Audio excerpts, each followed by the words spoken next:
Hey folks, welcome, welcome, welcome. I'm really excited about the conversation I'm going to have tonight. You know me, Tom Zuba. I don't believe in coincidences, and I actually have come to the point where I believe that life happens for me. It doesn't happen to me. And Monday, which was yesterday, at 11:47 a.m., I got a message. Number one, it's remarkable that I actually read the message. This is the message. Tom, thanks for connecting with me. I just wanted to thank you. Your writing has helped me. My mom died in 2014, just after she published her first book. My dad ended up traveling the country and speaking on her and her book's behalf. I'm a filmmaker and felt compelled to capture the story for many reasons. The subsequent film is now done and made its premiere yesterday. So the film premiered Sunday, the 25th, at the Austin Film Festival. Quite the day for me. This is the part that really got my attention. And I woke up with your poem, Sit Down on My Brain. That's chapter 10 from my first book, Permission to Mourn, A New Way to Do Grief.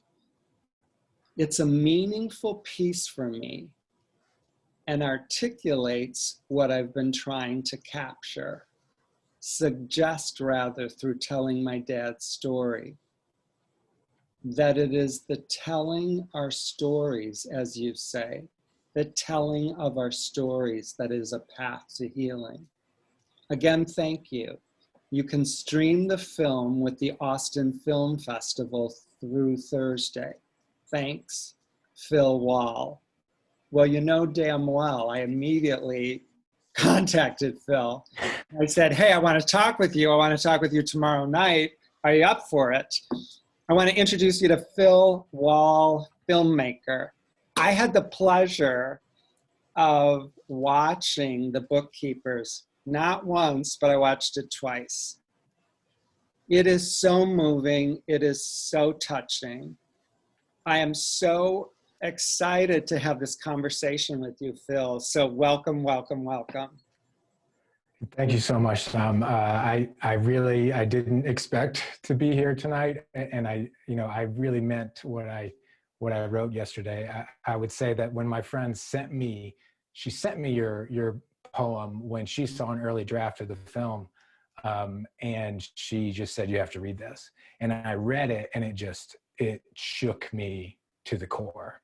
And yesterday or Sunday, it saved me. And I think it's a really special thing that you were able to do for me. And that's what I hope that we all can do with our stories, is allow them to meet each other, wherever we are, and, leave us somewhere else. And then the next time you come across it, it's going to mean something different. And so that poem, I really did. It was just, I didn't know what to do with myself Sunday morning. And I sat down and I read it, and it reminded me of it centered me on that day, and I sent it to friends and family, and, just thank you. So when I was writing chapter 10, and actually every chapter of the book, I literally sat down and I said to God, I said to the universe, you and I both have Roman Catholic backgrounds, so I'll use the word God. I literally said to God, help me connect with every single human being throughout the ages that is going to read this book, and allow them to pull through me what it is they need to read, what it is they need to hear, what's going to move them, what's going to touch them. So I firmly believe, Phil, that you actually had a hand in pulling chapter 10 out of me, somehow, some way, knowing that it would assist you on this journey of telling this really, really beautiful story. I also want to tell you this.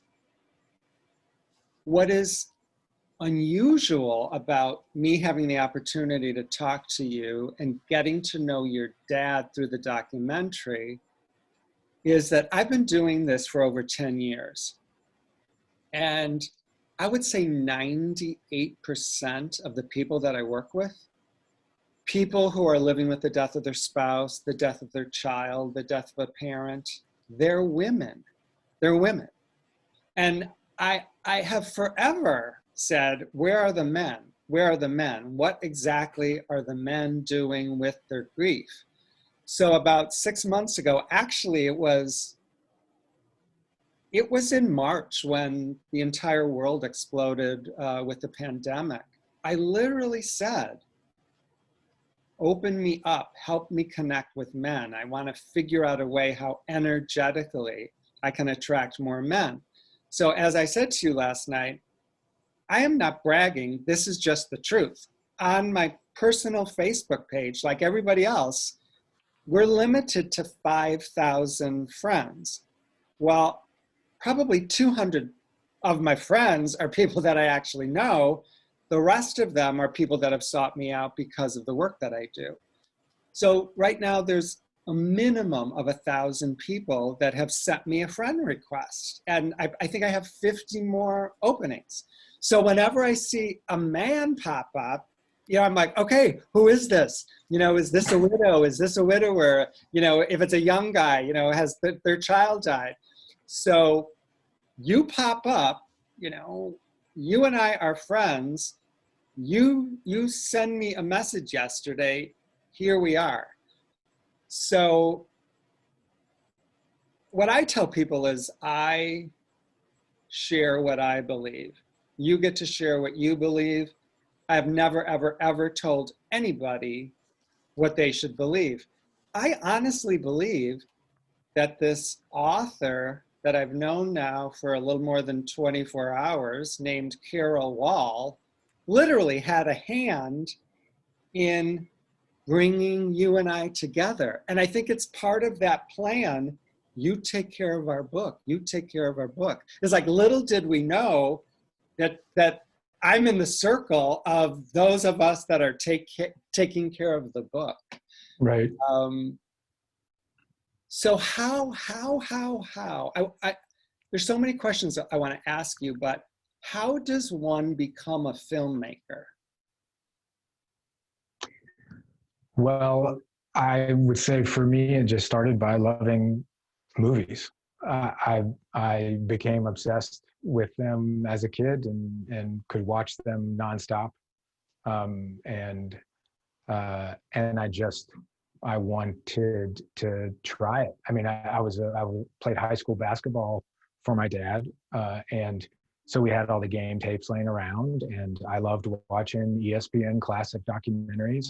And so then I started trying to put those together, and one thing led to another, and I really enjoyed it. And of course, I grew up with my mother, who's a storyteller and writer, and she had sort of kind of demystified that process in a way where I had some sense of the steps that you had to take to be published or to be accepted, and how many times you weren't going to be. And so for me, there was, I think, less of a mystery about the work it takes and the path to finding a voice and how that changes over time, and how to hang on to a project and how to let it go.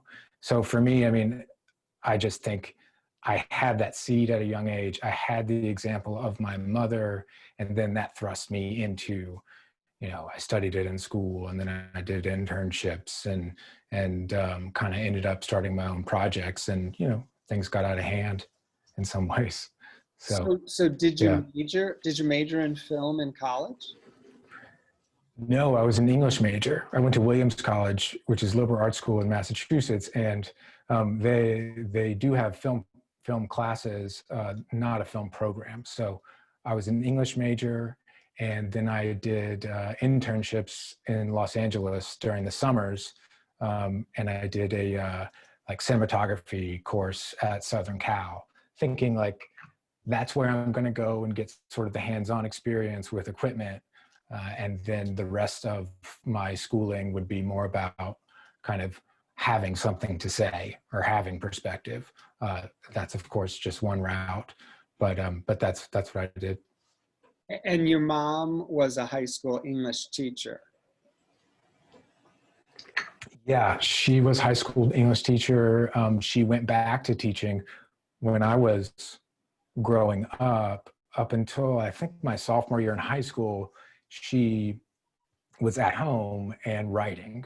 And then my junior year, there needed to be a long-term substitute, and she stepped in and she taught for a few years. And then she was also the writer in residence in Roanoke County, had a program where they had a writer in residence, and she went around to all of the schools in Roanoke County and spent a couple of days, or I think it was 4 days, talking to the kids about writing, and I was able to do that with her a few times, and it was really cool. So I'm assuming because your mom was an English teacher, when you made the announcement that you were going to go to college and major in English, was there some support there, or did people say, huh? You know, what are you going to do with that? Who's going to pay you to be an English major? Let me tell you why I ask. The woman that I married was an English major. Oh, wow. Okay. No, I have the most supportive parents. They thought it was awesome. You could go to law school, you could double major, like no question. They thought that they thought I could be a filmmaker. They thought I could be a basketball coach or a teacher. There was none of that, but I do get those jokes all the time about what do you do with that? I mean, a lot, so. So how would you describe your life, growing up with your mom? Was your dad practicing law when you were young? Yes. Yeah. That was the first thing I wanted to be, was a lawyer like him. And he was a basketball coach as well. Not just my teams. He was a basketball coach when I was a kid. I remember running around his practices at Radford High School, and just being around the basketball team and the gym and all of that. It was, yeah, I mean, our parents were involved in every aspect of our lives, and it was very much a team effort. So that's what sort of makes what's happening now feel very natural to, I think, all of us, and including my brother and sister, because it was just sort of all hands on deck. Never really felt like there was anything like rocky, or do you know what I mean? Like there were certainly crises or things, that illness and things like that, but it was a very steady, calm, loving household, and I was able to have goals and pursue them, and have parents who were supportive, but also like talk to me about, well, how do you achieve that? I mean, I wanted to play college basketball, and my dad would say, well, here's what you have to do, So they were very supportive, and also they helped orient all of us, I think. So the name of the documentary is The Bookkeepers. And at the end of our conversation, we're going to let people know how they can actually see it over the next couple of days. I don't want to give too much away, but the way your mother and father, not that they met, but what had to happen for them to have their first date, the way that your father describes it is so hysterical. Can you share with folks just a little bit about how old they were, what they were doing, and what the hell had to happen for them actually to Yeah. have that first date. Yeah, this is the legend in our family is my parents. They grew up together in a small town, Radford, Virginia.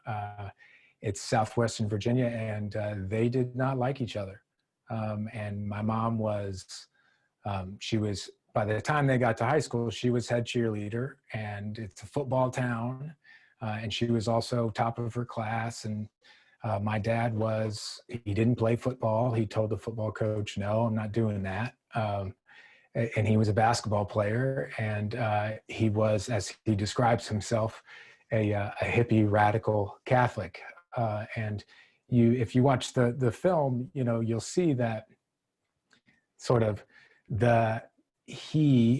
and I think this is one of the themes in the film, is this, he revisits this idea of magic a few times throughout.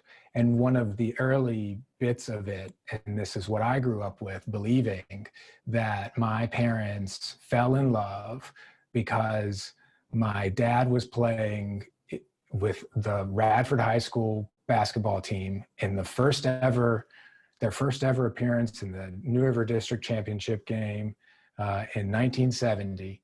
And they were down by 1 with 7 seconds to go. And they had never beaten Pulaski and all this stuff. And he gets the ball, and he's their leading scorer and star player. And he puts it up, and it goes in. And when we talk about that's why we're here. I mean, that's hard. I grew up thinking that, and it kind of, I remember talking with my brother a few times about it, like, what if, that's a little iffy. What if that didn't go in, right?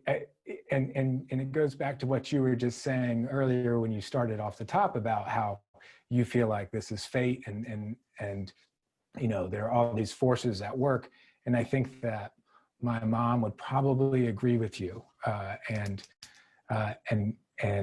it sounds like something she would say. And when you talk about sort of me being able to somehow influence you when you were writing chapter 10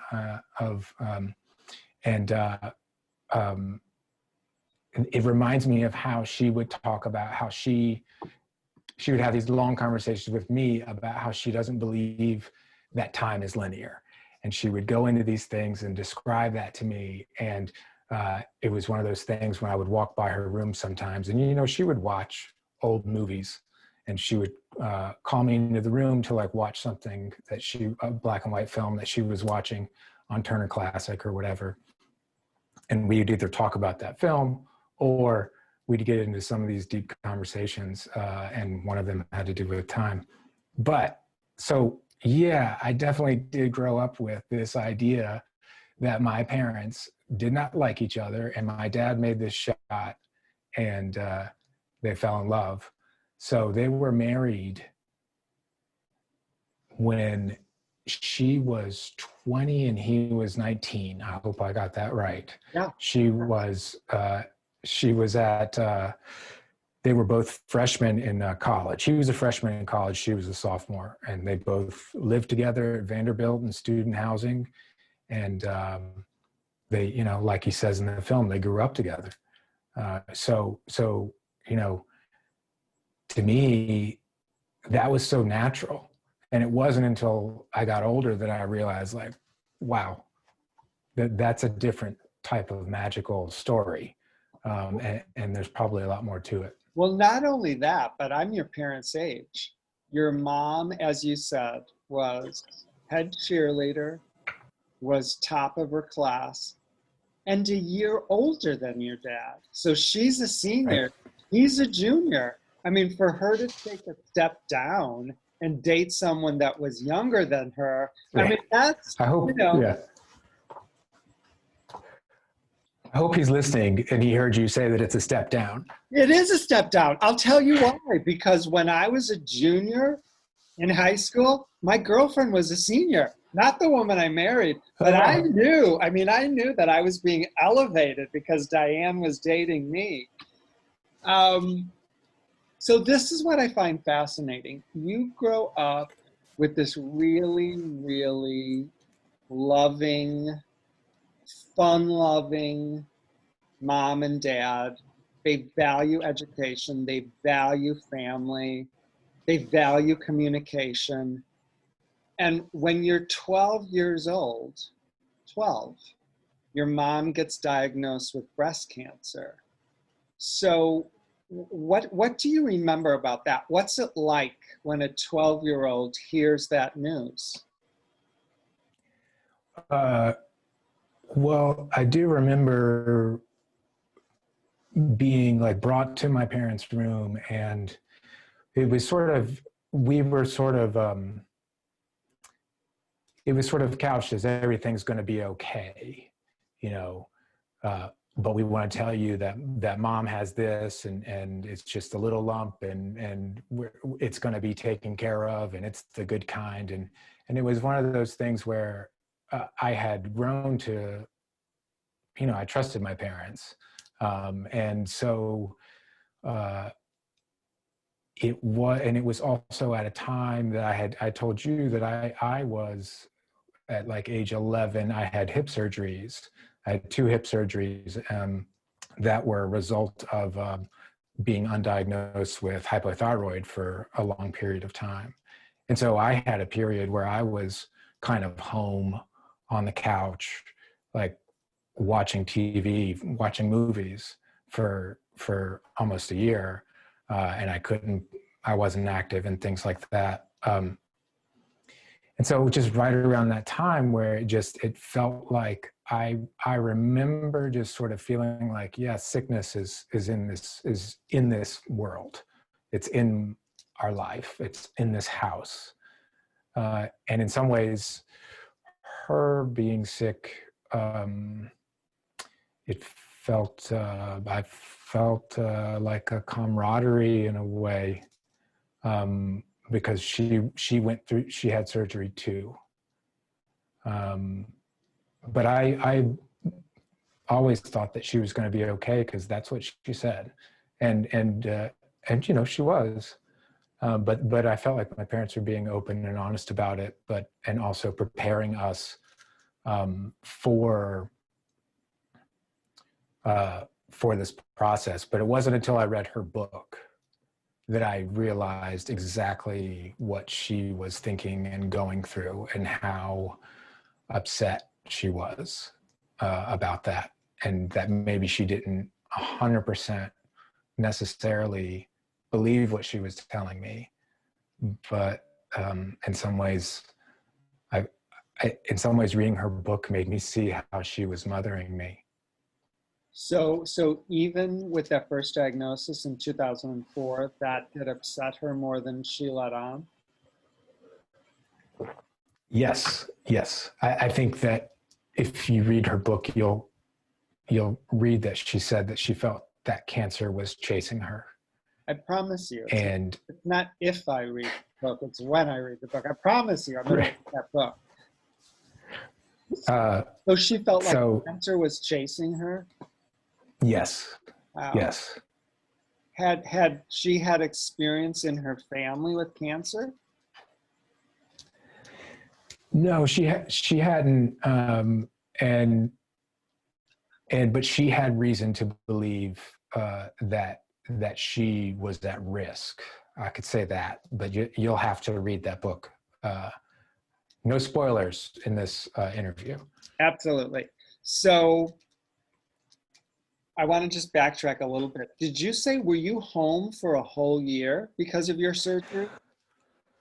It was like about 7 or 9 months, I think. I wasn't able to like I couldn't do anything athletic. I couldn't run, or I was playing basketball. I played basketball and soccer, and I mean, I loved it. And I just was sidelined while my hips healed. Were you able to go to school? I'm sorry? Did you actually go to school, or were you home? I did go to school. But I spent a lot of time at home, and I did go to school, but I struggled just emotionally with it, because I hadn't had thyroid hormone for a long time, and then I started on the thyroid medication. And of course, anyone who does that, like there's just ups and downs. And so I had like a little depression, and so it was just, and my parents were they were very supportive, and I would stay home, or sometimes I would go to school for half of a day, and they would let me go to the principal's office and sit and read a book, or go to school and come home for half of a day. And I remember my dad started kind of a program with me to help me, give me something to look forward to. His office was just like a couple blocks away from the school. And if when I went to school for like an entire week, on Friday, he'd get me out of school early, and we would go to this baseball store that I liked, and he would buy, a poster or a hat or something like that. And then we'd go and have hot dogs at this little restaurant. And it was just something that I looked forward to and helped me mark passing of time, and get myself integrated back into who I thought I was, and yeah, that was at a really young age. And so, yeah, I mean, as I'm saying that, I sort of see a lot of parallels to a grief experience. I don't know what else that is other than a traumatic grief experience for me as a kid, just sort of losing that health, and realizing sort of that I can also be subject to that type of illness, as minor as it may have been compared to others. I define grief as the internal automatic response to the loss of a dream. So your hip surgery certainly resulted in you losing many dreams. So yeah, I mean, I would say you are absolutely experiencing grief. I loved what you said, Phil, that when you read your mom's book and you learned the truth of what she was thinking and feeling about that cancer diagnosis, that you realized that by keeping the reality of it from you, that was another way that she was mothering you. And it sounds like that you were blessed with both your mother and your father mothering you, through that year, so that the blessing of that was, I would assume that there were many in retrospect, but without a shadow of a doubt, you knew that your mom and your dad both had your back and had your best interest at heart. So Yeah, go ahead. Would you say, after 2004, after 2005, as far as your mom's breast cancer, did it kind of settle down and move into the background? Yeah, absolutely. You mean after 1995? Yeah, after the first time. Yeah, absolutely. After the first time, never really thought of it again. They said it was gone. Yeah, just totally in the background. And then for me, not for her, I don't think. Yeah. So then, in what year did this gardener appear? Oh, I don't want to get the year wrong. It was around like 2002, 2001, 2002. I remember I was like a junior, something like that, in high school. And what's your memory of that? I just remember her telling me that, because she used to have me work in the yard. Okay. Like I was doing all the stuff, and I remember her telling me about him. She had met him up. He was working in our neighbor's yard up the street, and so I remember her telling me that she was going to have him to start working on our yard, and she was very excited. And then she ended up striking up this friendship with him. And so I do remember that. And of course, when they became friends, I started seeing more of him, and I would talk to him in the yard. And yeah, he was a really nice guy. And was your mom a gardener? Not at all. No. And that's sort of how, that's one of the paths that the book takes is that the reason that she had me or my dad or anyone else other than herself in the yard was that she didn't want to do it. She did not, she had an aversion to it, let's say. Yeah. But she had her reasons. So tell folks the name of your mom's book. The name of the book is Mister Owita's Guide to Gardening. Do you have a copy of it there? I do, actually. So that book is available right now. How do people find it? You can go to the website, MrOwita.com, and learn, there's links there where you can buy it online. You can go to IndieBound, Barnes & Noble, Amazon. It's everywhere. Spell Awita for people that are listening either live or in the recording. It is Owita. So what's the gist of the book? It's about how her friendship with this Kenyan gardener coincided with her experience losing her parents and losing her health to cancer for a second time, and how that friendship helped her navigate that process, and how our families became intertwined, and sort of the power of those relationships.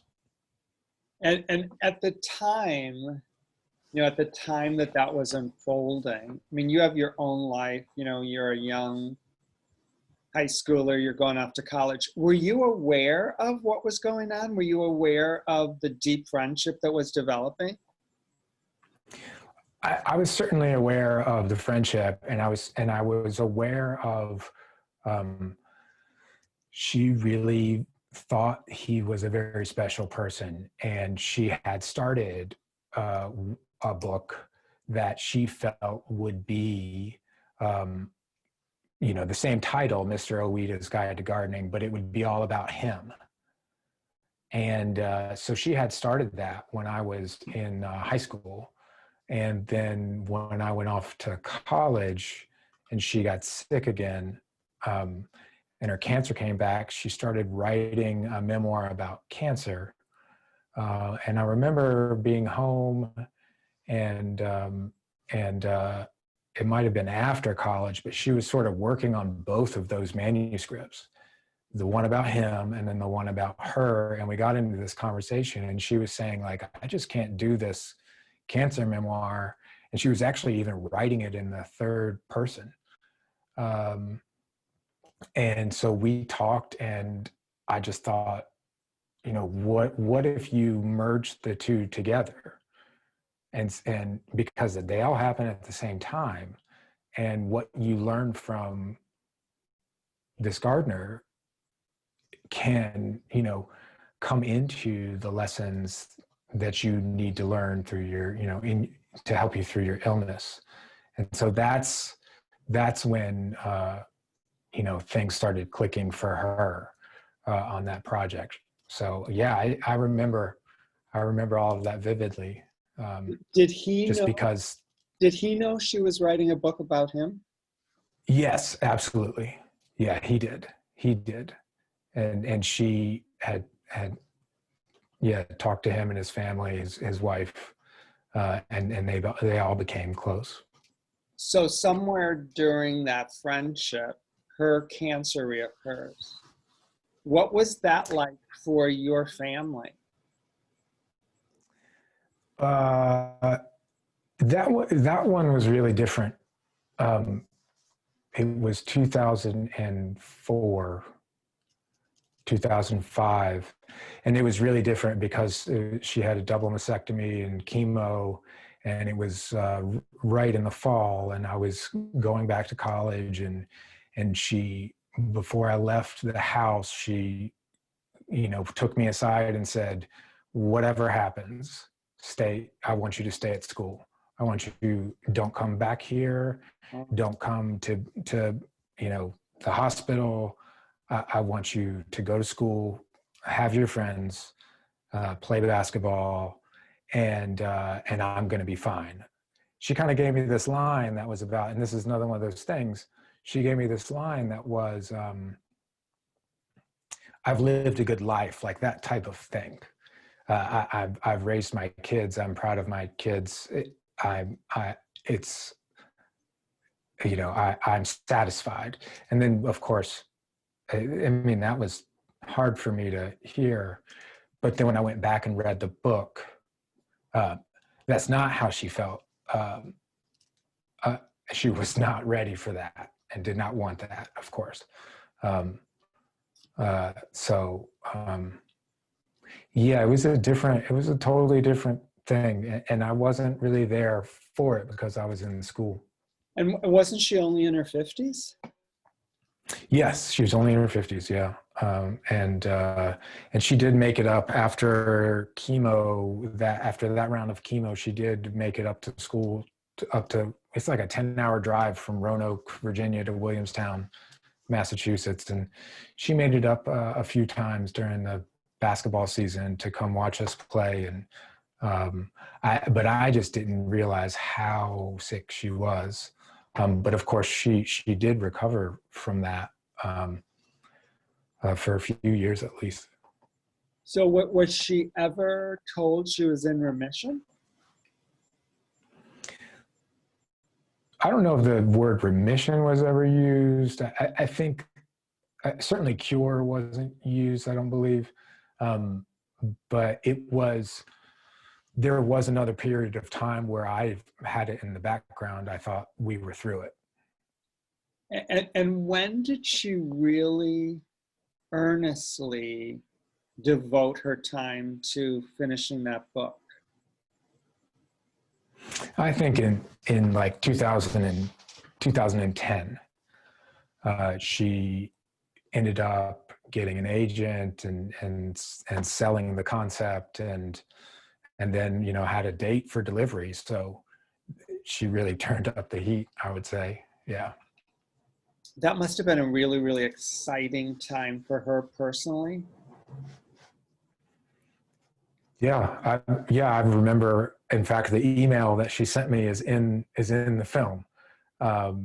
She was very excited, and she had other books that were agented and never published, so she'd kind of been through that process a few times, and we all, just to get an agent is incredible, and she had kind of come that close so many times, and then to finally break through, it was just, it was incredible.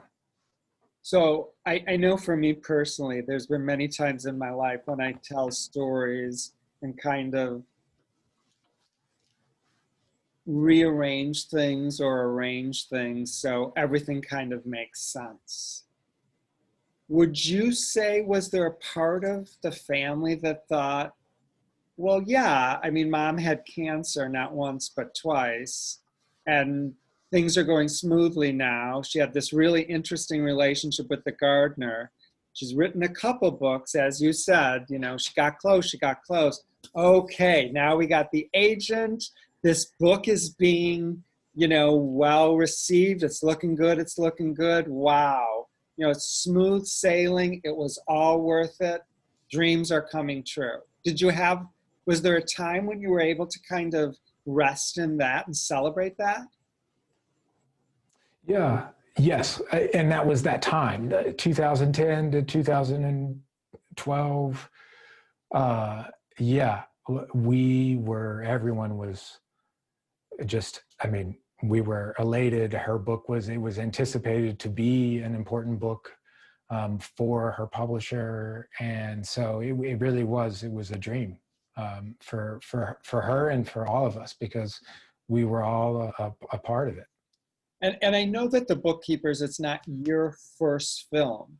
So at this time, had you already had some, success with films that you had created and that you had put out there? In 2012 or 2011, I know I had been working on a couple of projects at that point, and they hadn't come out yet. And I was working as I did a client work, which I would do promotional videos for different organizations and schools and things like that. And then I also was a substitute teacher in Brooklyn, New York at a private school, and I coached middle school girls basketball. And so it was always, I was trying to make that breakthrough, trying to make that transition into full-time film work. And I actually had started a project about a legendary prep school basketball coach who I played for at Fork Union Military Academy. His name's Fletcher Arrett. And I was like just out of college in 2007 and decided that I would try to tell his story. And so I was like shooting that film. And I ended up shooting that film for many years, and I'm now finishing that up as well. But in that time, I had not published a feature film yet. My first feature came out in 2014. Oh, okay. Okay. But you had the full support of your mom, you had the support of your dad, you had the support of your siblings? Yeah, absolutely. Absolutely. I mean, I couldn't have done it otherwise,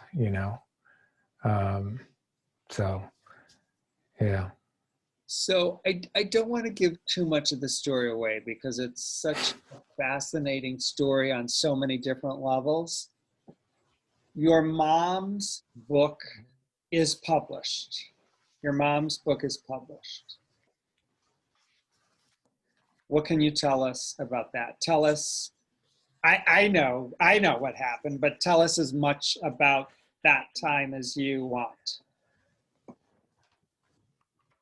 I remember I was living in Philadelphia on publication day, and I went to a bookstore. I went to like a Barnes and Noble, and I just like stood there and looked at it. It was really just, it was incredible. And I like wanted to stop everybody that walks by and say like, you got to buy this. This is my mom's book. That's my mom. And I was actually that summer, I had a job working for a nonprofit organization in Ghana. And so I flew to Ghana, and on the way back, I stopped in Amsterdam, and her book is available in the Netherlands. Wow. And I went to a store there, and I stood there and did the same thing, and I bought it, and I checked out with it, and I told the woman, this is my mom's book. And she just said, she should be so proud, right? It was just a surreal experience, and of course sorry, I got to plug this thing in here. The sad part was that her cancer had returned. And she wasn't really able to, I remember what she said to me. She said, leading up to the publication, the book was published in March of 2014. And she was at home, basically, in a sick bed, like a hospital bed type situation. And I remember her saying, I hate this, right before we were going to pick our fruit. And she didn't have that many, her illness had sort of taken a turn where it was impacting her brain, and she wasn't really there all of the time. And so there we were outside. I was in the bookstore in Philadelphia or in Amsterdam, and I knew that she was in this kind of other world, and not really able to experience it. But we would, you know, we'd bring her magazine articles and things like that. So yeah, it's just hard to describe what that was for us, what that was for me, you know. I mean, I think it's certainly a bittersweet thing that's how it happened. And at the same time, it's beautiful that she was able to get it out in time, because this finishing the book, she finished it in a window of time where she was coming close to not being able to do it anymore, and she finished it. Did that surprise you about her, that she was able to finish it? No, but again, I guess I did not realize how close it was. I think when it really got down towards the end of the book and we were just doing some final edits that were coming back from the publisher, then we sort of pitched in as a family with my dad helping write some, you know, helping some of the edits. And I would read some, and my sister and my brother, we all had a part in helping Wow. it meet the standards, you know. So her actually finishing the book, up until a certain point, I didn't realize that there was kind of a race happening. And I think maybe we only realized it after the fact. Would you say, were you in denial? Sorry, I just got to plug this computer in. Listen, you're a human being. Do whatever you need to do.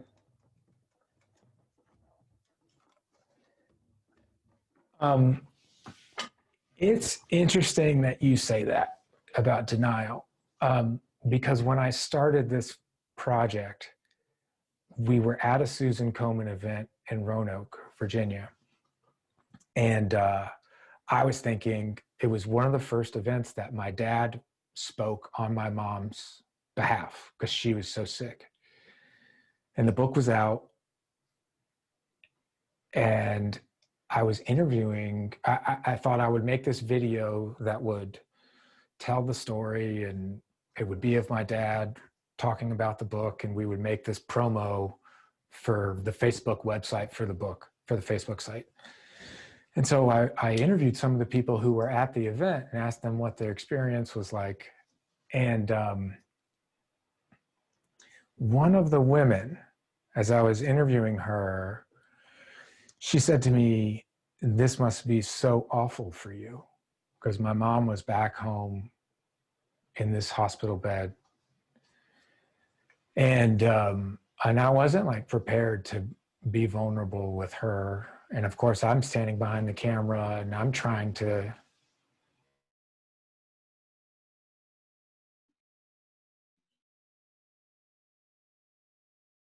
This is important. I hope you come back. So interesting. I'm standing behind the camera. Come on, Carol. We need your son back here. We need your son back.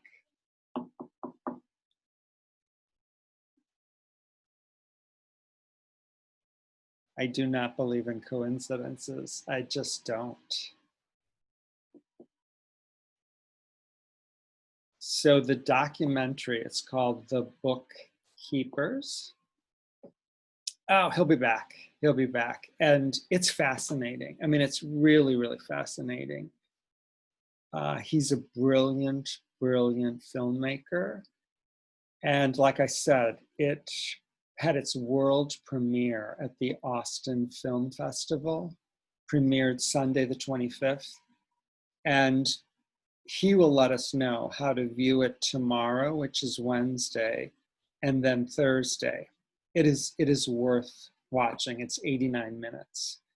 And then after Thursday, I'm not exactly sure, and I'm not sure if Phil is either, how folks will be able to view it. I believe they are submitting it to other film festivals around the country. The name of his mom's book is called Mister Owita's Guide to Gardening. I can't wait to read the book. I know some of the details about Carol, and I know some of the details about what eventually happens to the gardener who's from Kenya. So, like I said earlier, I don't believe in coincidences, and the fact that someone offered Phil my book after his mom died when he was making this documentary. The documentary is about his father stepping in and being the voice of his wife, being the voice of Phil's mom, traveling across the country, promoting the book. He's back. In her absence, because she's not physically able to be there. The layers are absolutely unbelievable.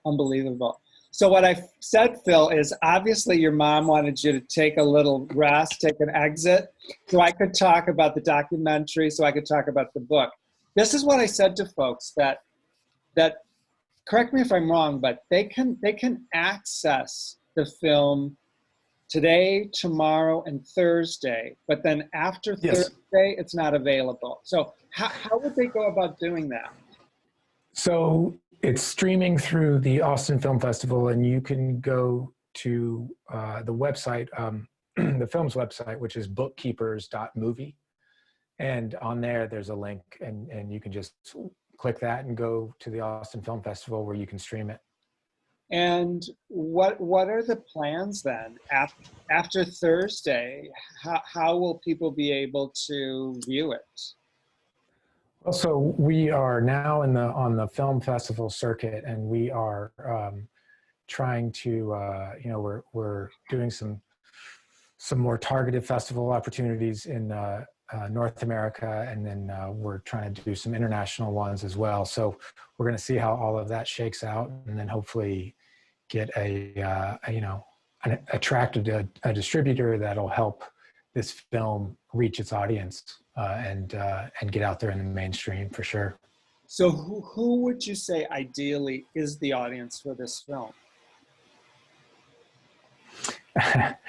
I mean, I'm interested in what you have to say. I mean, I think I feel like anyone that's lost someone can get something out of this film. I mean, who is it for?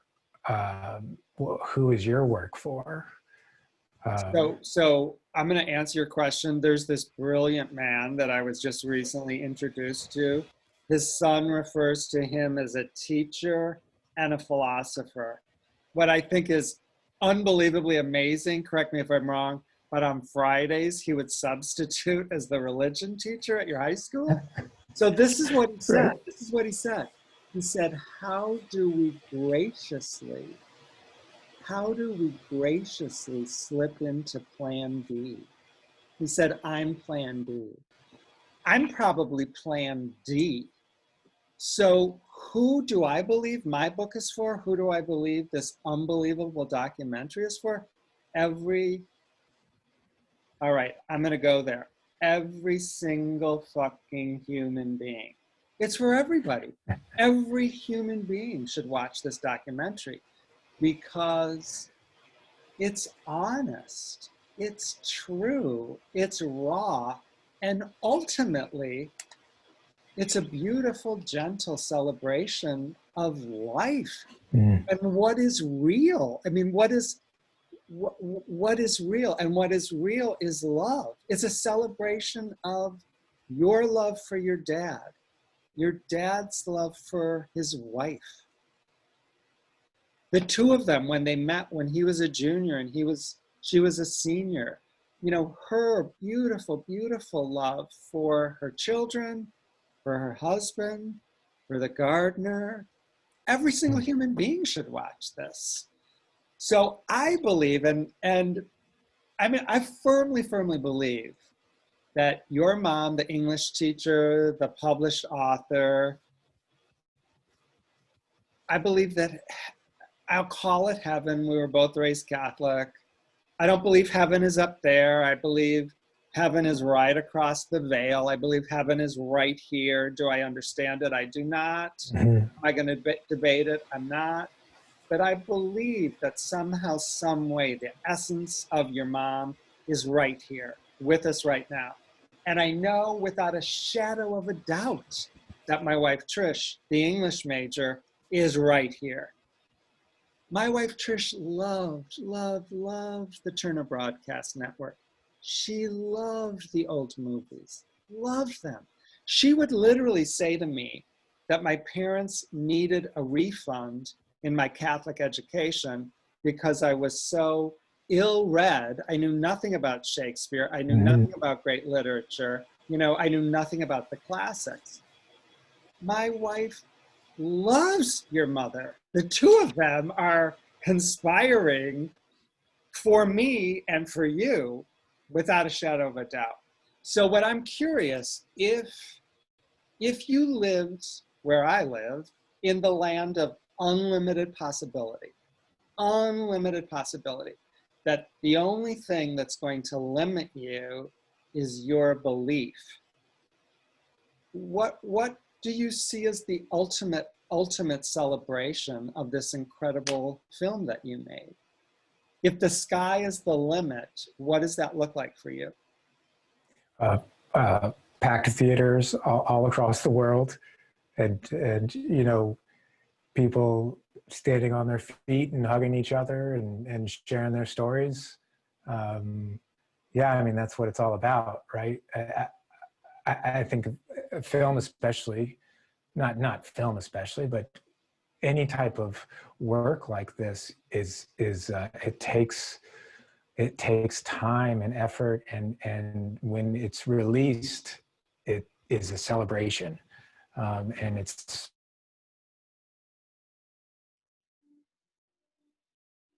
There we go again. So what he said was, he said, packed theaters all over the world. When it's released, it's a celebration. Do I believe that that's possible? I actually do. I believe that energetically, if we hold that vision, and if we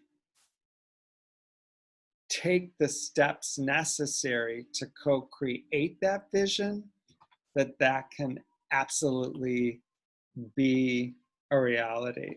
So he's going to come back. I promise you, he's going to come back. And when he comes back, I want Phil to give you an overview of the documentary. He and his dad went around the country, bookstore to bookstore, group of people to group of people. And his dad, Dick, tells the beautiful, beautiful story of he and his wife. He's back.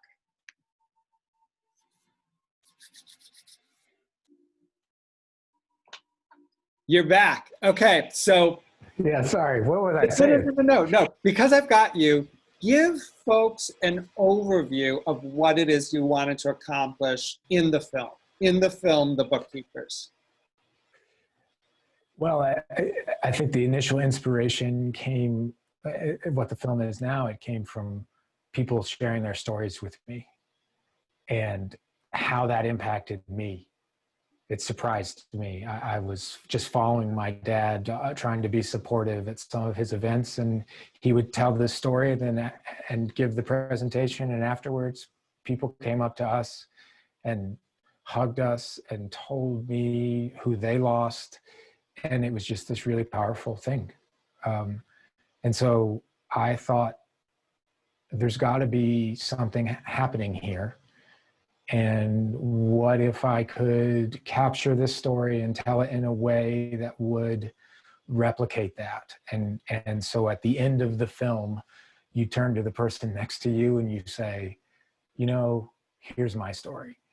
And that's really what it's about. And it's, Dad made the point to me a couple of days ago.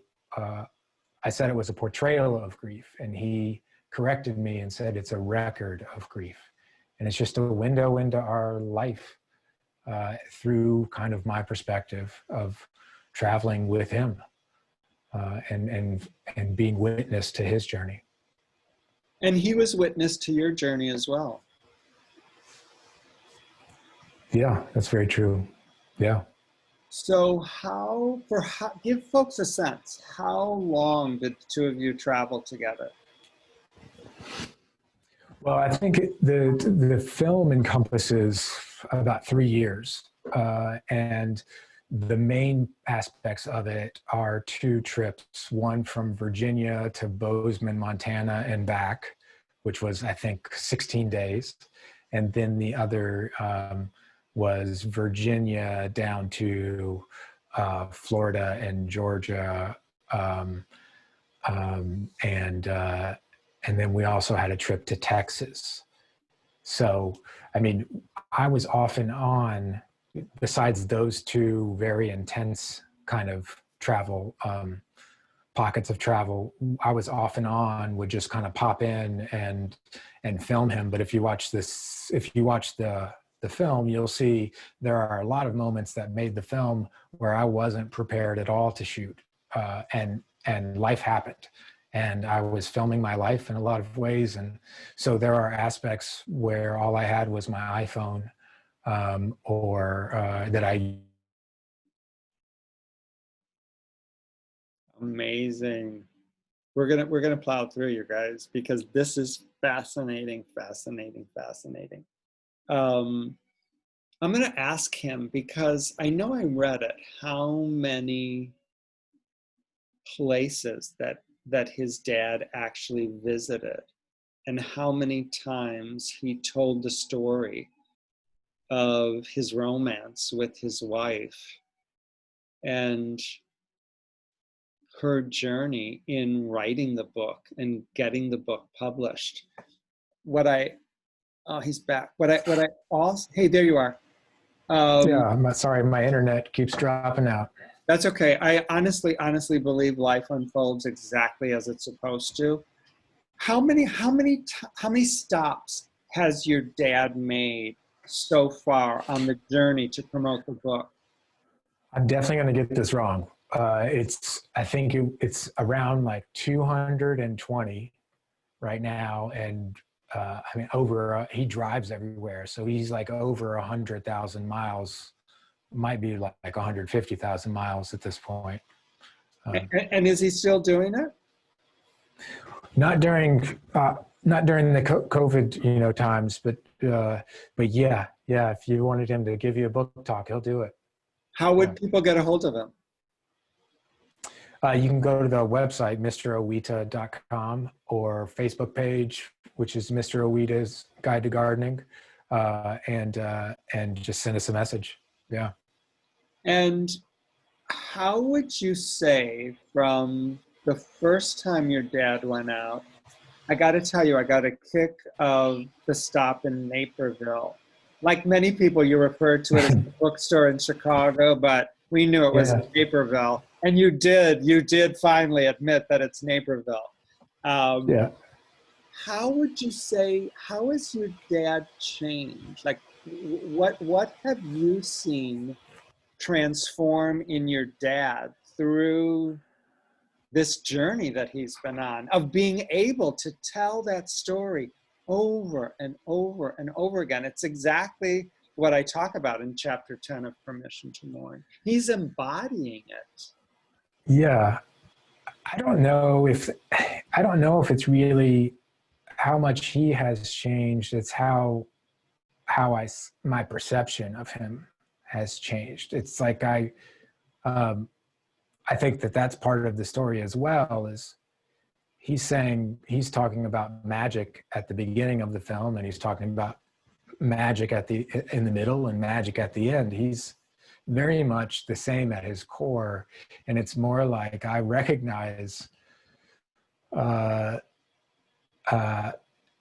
it's more like I see all of these ways that he makes himself vulnerable, and that he cultivates an open heart, and he does this work of taking all of the different things that he reads and is able to integrate them into his own philosophy, that then he gives to other people. So none of it surprises me, but it has deepened our relationship in many ways that are unexpected. And Yeah. would you say, in accompanying him on this journey, have you gotten to know your mom better as well? Yeah, I have. Making the film required me to go back through the archives and get family photos and dig up her articles and, go through the, research online and find newspaper articles that she'd written. And so in some senses, there were stories that I'd heard that I then confirmed while trying to research things to use for the film. And then there were other things that I had never really put together. And so she, for sure, has become a much fuller, I have a much fuller picture of her and who she was before I was born, and how she saw herself. And so, yeah, it has made me closer to her, just because I feel like I know her better. Since she passed away. Yes, I do. So another chapter of my book is The Relationship Continues, which I think surprises a lot of people, but that's one of the things that I was attracted about your story and your dad's story. The relationship does continue because both of you, I agree. both of you are leaning in, and rather than close your mom off and put her in a box and wrap it up and put her in the bottom drawer and never speak about her again, Yeah. you're traveling with her all over the country. And I would say part of that continuation, I had a period where I went through the film and I had a rule that there was no nostalgia allowed. So anything that was that, because we do jump in time in the film, but it would have, whatever we talked about from the past had to serve our present and had to serve the contemporaneous journey that we were on. And in this case, Dad is the protagonist. And I think that that's important, at least for me, when you're talking about that. When I think of the continuing relationship with my mom, I'm not being nostalgic about the past. It's more that I'm thinking about what I know of her now and integrating that into my life.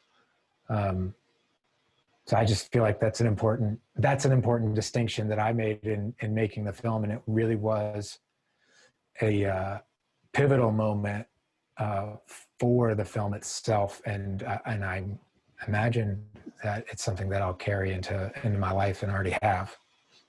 Well, your dad definitely sets the tone for that, I think.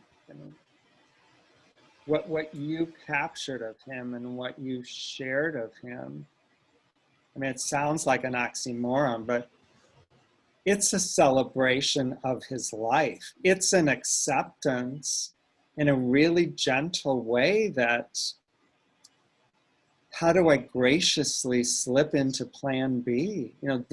This wasn't plan A. Let me tell you what plan A was. Right. Plan A was that the two of us were going to sail into the sunset. but Right. I got plan B instead. So I'm going to graciously figure out how to slip into it. So what I believe is that you and your dad, by being visible and by being vulnerable and honest and real, in your presence, you give other people permission to do the same thing. And that's why they're comfortable coming up to you, telling stories of their loved ones, of their loved ones, their loved ones. And that's how we heal. That's how we heal. So either consciously or subconsciously, what you and your dad did is exactly what I did. And what I do is you go across the country and you're creating safe containers where people can be seen and they can be heard and they can be honored. And rather than pretend that there isn't a dead person, there's room and there's space for the dead person. You're bringing the dead person into the present moment. That's how we heal. That's how we heal. And the fact that it's two men doing it, it's like, Lord have mercy. We got to shine a spotlight on the two of you, because this is a new way. I mean, this is revolutionary. It is. I mean, it's revolutionary that you and your dad are doing this. How, it's October 27th, 2020. How would you describe your mom now, from the chair you're sitting in and everything you've learned about her? How would you describe her? I think she was, well, I should say she is, I mean, she's creative. She wanted to connect with people. That and as she says in the film, she believes in a just world, and she wanted to tell stories that would have a positive impact on other people. She, in her class, as a teacher, everybody started with an A, right? You have to, that's what she believed, and you have to prove her otherwise. And that's really, I think, how she approached people and life, just with an openness that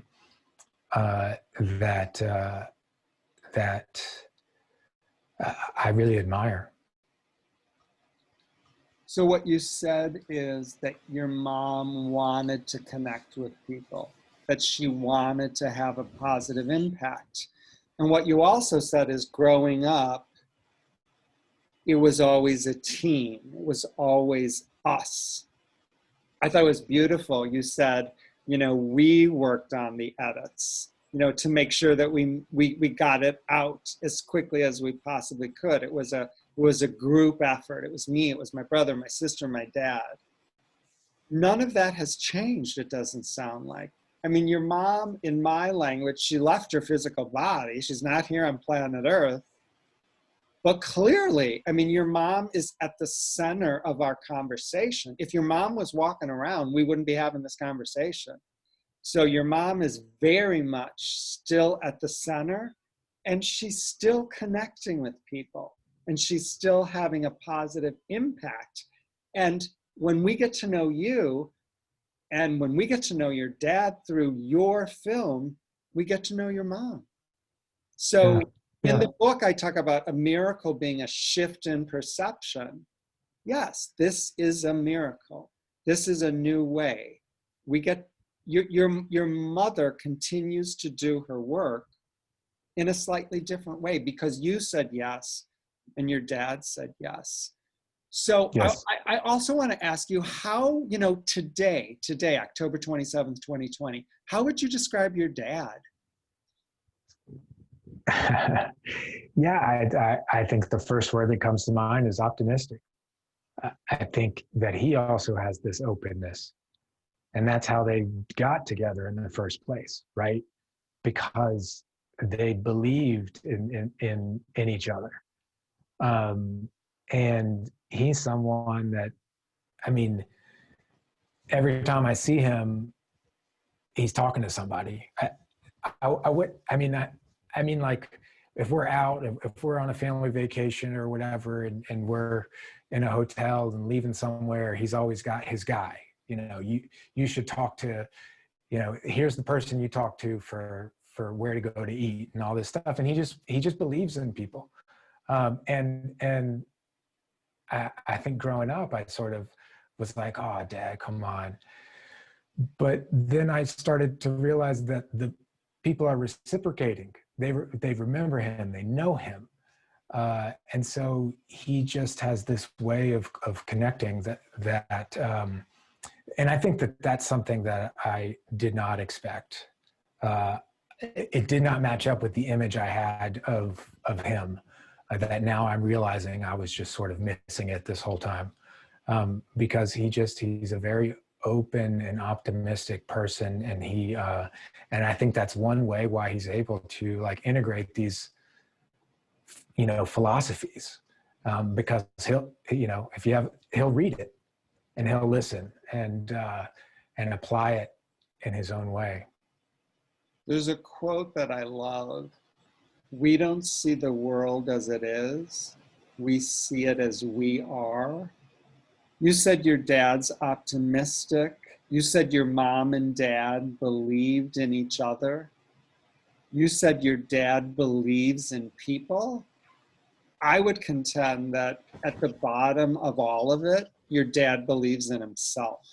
I mean, your dad, I would think that your dad has a really strong connection to who he is, and that colors all of his interactions. Yeah, I can see that. I mean, I can see that. And when you watch the film, or which is really, I mean, the film is in a lot of ways my portrait of him. That, yeah, you can see that he really believes what he's saying. And it does take a lot of awareness to do that. And what I love about over and over. Exactly. What I love about the film, and I most sincerely mean this, the way you told the story in a very complimentary way reminded me of Hamilton, and I want to tell you why. There are certain themes, there are certain phrases that your dad uses, and you come back to them. You come back to them. You come back to them. That reminded me of, the brilliance of Hamilton. It's clear. Your father knows who he is. Your father knows he's on a journey that he didn't expect. And he knows that he has many, many different ways to approach it. And he makes a conscious decision, not once, I'm positive, but over and over and over again, that he's going to do this graciously. He's going to do this graciously. Yeah. Let me ask you this. To me, this is the most important thing about our conversation. Who are you today? I mean, who are you? How has your mom's diagnosis when you were so young, the recurrence, the publication of her book, her death, the sadness of her not being able to, celebrate the fruits. Mm-hmm. And then you saying, yes, I'm going to accompany my dad. I'm going to be witness to my dad as he, takes up the torch and in essence brings my mom to the world. Who are you today? Who are you? How has this changed you? I feel very fortunate to have been in the position to be able to take that trip with my dad and to be able to say yes. That's a tough question. I have changed. Like I said, I read your poem one way 3 years ago, and I read it a totally different way 2 days ago. In some ways, my mom said, take care of our book.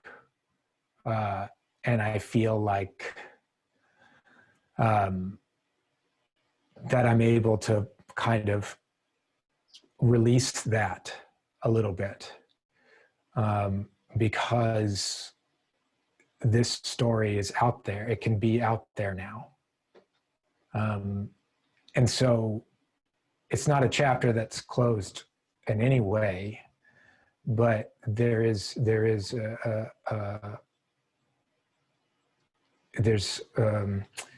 some weight off, I would say. And I'm just like, I would say that I'm just very proud to have my mom and dad and my brother and sister and the rest of our family, because of how loving and supportive everyone is.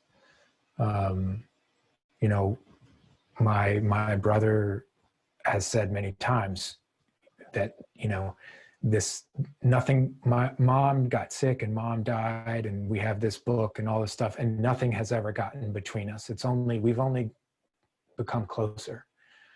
And so I guess in the way that I've changed is I've been able through this process to sort of see how I let go of prior preconceptions or prior perceptions of how I saw the people around me and myself and where I fit in, and able to meet people where they are or try to, or understand that that's something I should do. I think a friend of mine said to me one time that there's two kinds of people.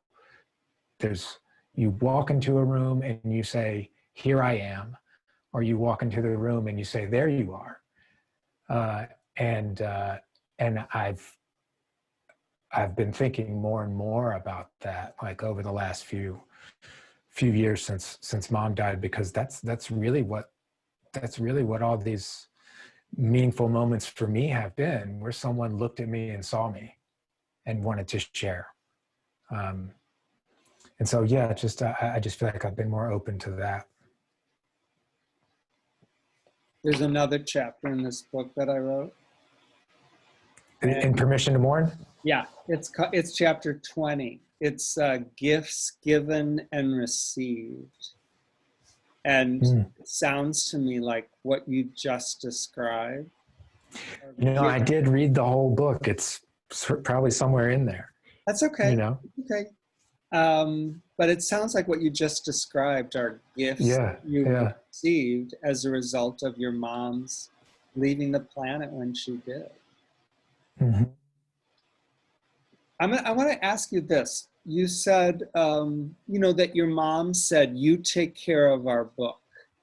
And that's exactly what you and your dad have done. And as a result of that, you created this film. The film is done. The film had its world premiere. As you look back, would you say that by taking care of the book, that the book actually took great care of you and your dad? And yeah, my brother and my sister and all of us, absolutely. And I think that is a point of the film that I made sure no one in the film got to say, because that discovery is so powerful. And I wouldn't want to take that away from anyone who came to it on their own. Because yeah, absolutely. I mean, you know, it's like, you take care of our book. Well, can you be more specific, please? Right. You know, what do you want? Exactly. So it's more like a mission, a quest, just giving us a way to orient ourselves. And I think that a lot of people who have loss that I've spoken with are struggling to find that. And that's something that we had, where maybe early on, I wouldn't have been able to navigate what I was feeling in the way that we did, or as quickly as we had to, because we were like immediately in front of people and talking about our grief in the midst of it. And that's got to be very unique, I think, because I have friends who've experienced loss, and I know that they want to talk about it. I know it's on their mind. But how often do people, say, ask you, Tom, if it's okay if they're sorry that they brought up your wife or your daughter, or sorry I said that, or whatever. And it sounds to me like it's not far from your mind ever. And so, I think that the book did a lot for us because people were inviting us to come out and talk about this book.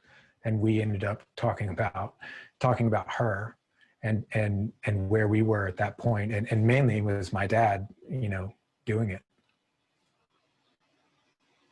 I would suggest, particularly after learning more about your mom tonight, that in her wisdom, either consciously or on a subconscious level, part of what she was saying when she asked you to take care of the book is she was inviting you to love each other. Continue to love each other, continue to love each other. You said that you and your dad and your siblings have only grown closer over the years. And I wonder if any of you realize how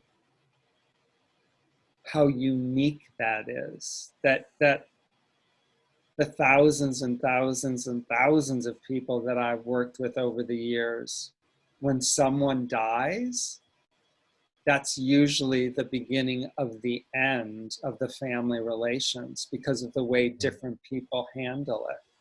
So I would say you guys are unique. You have you have many fascinating stories to tell on many different levels, but the fact that you're able to actually love each other and grow closer is a novel way to do it. It's a new way to do it. Most families don't. Mm. And I would suggest that, knowing what I know about this work, one of the things that's different about you all is that you talk about it. You talk about it. Yeah. Our mom died, and rather than pretend that didn't happen, we're not going to talk about it once. We're going to talk about it a lot. And we're going to be open to hearing what other people have to say about their experiences. So We're going to be teachers and students and students and teachers, and we're all going to grow together. Yeah, no, and that's what I mean, in some ways I think that you're right. I don't realize how unique that is because I don't have any other experience. And I do feel very lucky and but I just sort of wonder what, isn't that the point of what going to like grief counseling is, or to a grief group is part of that is exposing yourself to telling that story over and over and over. Not to the point that it wears out, but to the point where, like you said in your poem, that you start to understand the truth. Those aren't the exact words, but I feel like the unique nature of what my dad was doing is like almost this sort of experiment where we got to like watch, what would happen if you did get to go out and you did get to talk to strangers every other night and tell them of this loss. And that's what's really special, I think, about that. And if the strangers that gathered were actually interested in listening to you, that's unique. That's rare. Right. And they're not listening to him because they want to hear him talk about his grief in most cases. It's either a gardening club, a book club, a cancer club, there are grief groups, but they're all here to listen to him talk about the lessons learned in this book and the lessons learned going out and speaking about this book. And if you ask me, what they really get is what's.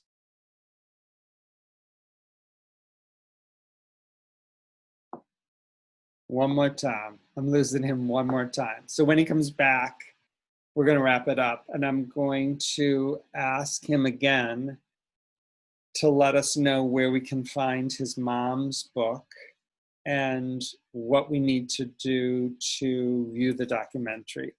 I highly, highly, highly recommend you watch it. It is called The Bookkeepers. There you are. Oh, maybe he's not. Yeah, he's coming back. Got you back. All right, good. So I want to shed a little light on something. I agree with you. You said, isn't that what grief counseling is about? Isn't that what support groups are about? Yes, yes, yes. You want to know the percentage of men that go to grief counseling or the percentage of men that show up to a support group more than once? Tell me. 2%. It's minuscule. Men do not do it. They are not willing to feel their feelings and to talk about what the heck it is happened. That's what's unique about the film. That's what's unique about your dad. That's what's unique about the relationship that you and your dad have.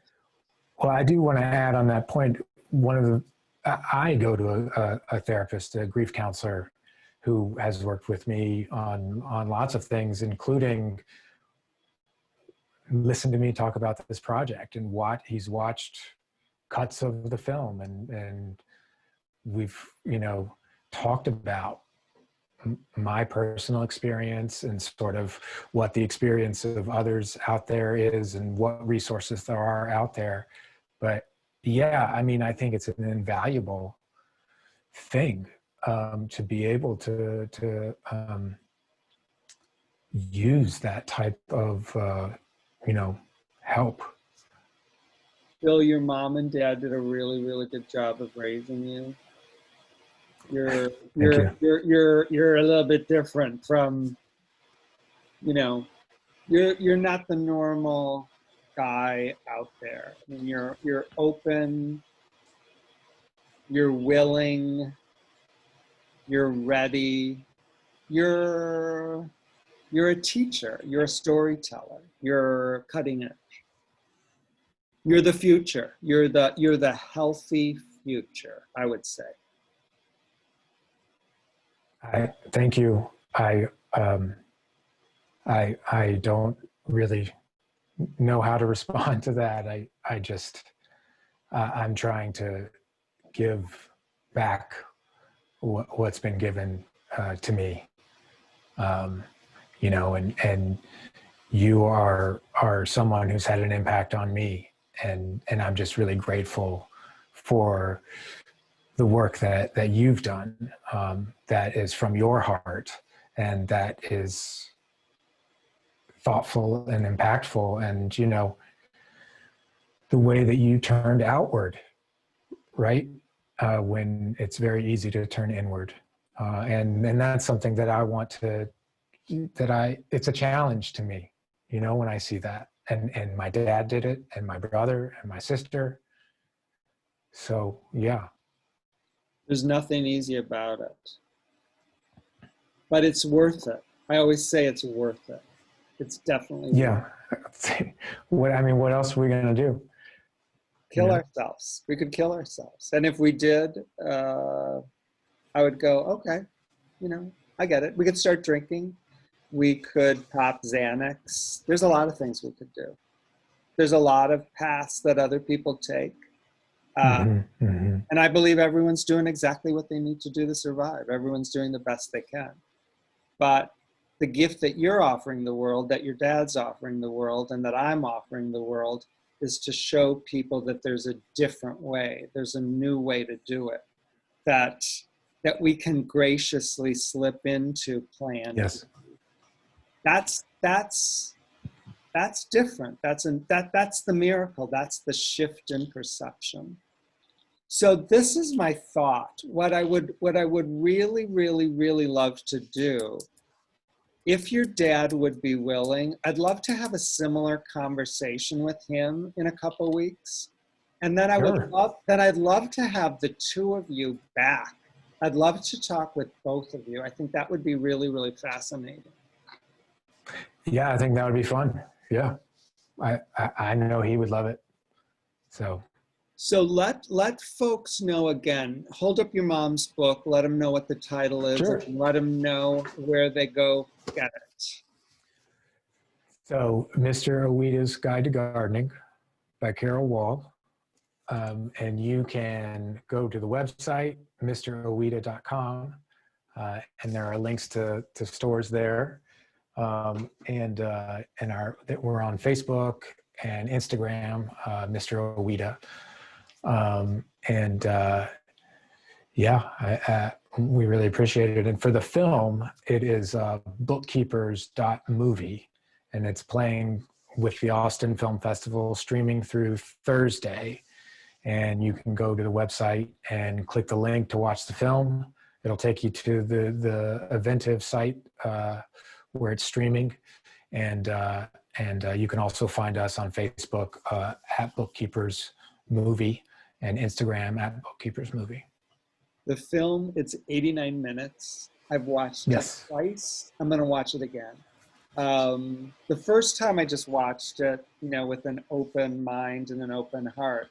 And the second time, because I knew the story, I wanted to kind of zero in. It's like, what did I miss? What didn't I hear? I'm taking notes because I agree with you. I mean, your father is a brilliant philosopher. And I'm like, what did he say? I got to ask him about that. How did he come up with that? Right. Following the death of his wife, he chose such a different path, certainly than I did.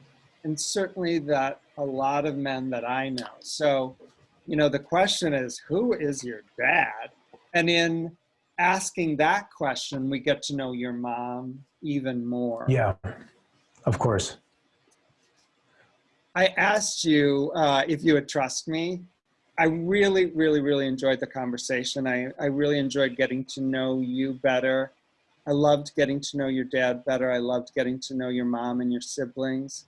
It's a beautiful, beautiful, beautiful piece of work that you've offered the world. So thank you. Rooted in the work that I do, thank you.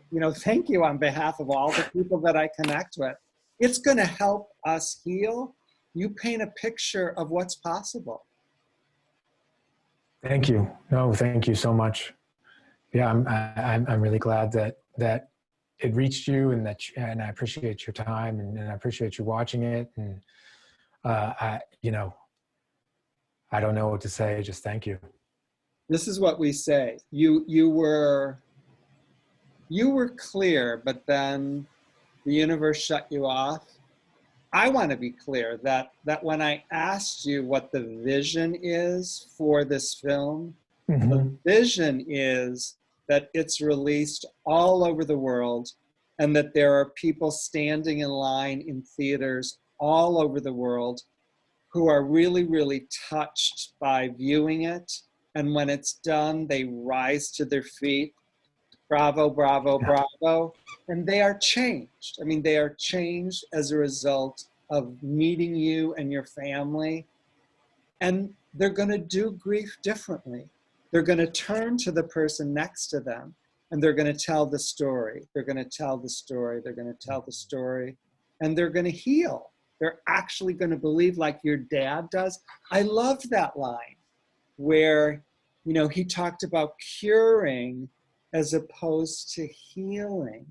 Yes. Beautiful. It's beautiful. Yes. Watch. And that's not what he started out.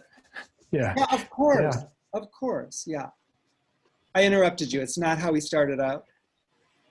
Oh, it's not how he started out giving his talk. He came to that over time, at that point of healing versus curing.